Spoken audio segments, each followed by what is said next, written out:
वहां एक special package के तहत नौकरियों के लिए भेजा गया था। ये लोग वहां शांति के साथ रहना चाहते थे।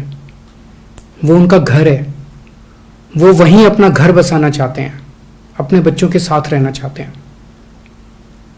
इस हादसे के बाद वहां रहने वाले सभी कश्मीरी पंडित भयभीत हैं, डरे हुए हैं। इस हादसे पे नाराजगी जताने के लिए जब वो लोग प्रदर्शन कर रहे थे तो उन्हें रोका गया, उन पे लाठियां बरसाई गई, टीयर गैस छोड़े गए और उन्हें उनकी ही कॉलोनी में ताला बंद कर दिया गया। क्यों? ये सही नहीं है। जिन अफसरों ने भी ये किया उन्हें तुरंत बर्खास्त किया जाए। ये राजनीति का वक्त नहीं है, ये राजनीति का नहीं, देश का मुद्दा है।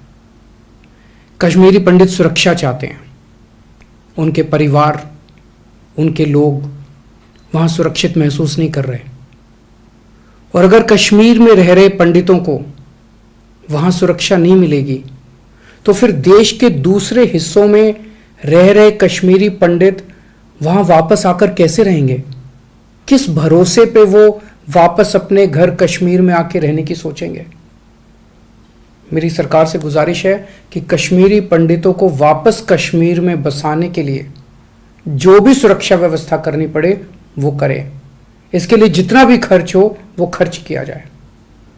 प्रदर्शन करने वाले कश्मीरी पंडितों पे लाठी नहीं चलाई जाए।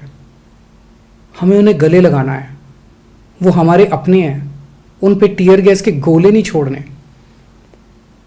और आतंकी और देश के दुश्मन ये समझ लें कि अगर उन्होंने कश्मीरी पंडितों की तरफ गलत इरादे से देखा भी तो उन्हें बख्शेगा नहीं भारत। आज देश के विभिन्न राज्यों में कश्मीरी पंडित बसे हुए हैं, दिल्ली में भी हैं। हम सबको मिलके उनकी सुरक्षा और उनके पुनर्वास का एक साथ मिलके काम करना है। पूरा देश अपने कश्मीरी पंडित भाई बहनों के साथ खड़ा है। जय हिंद।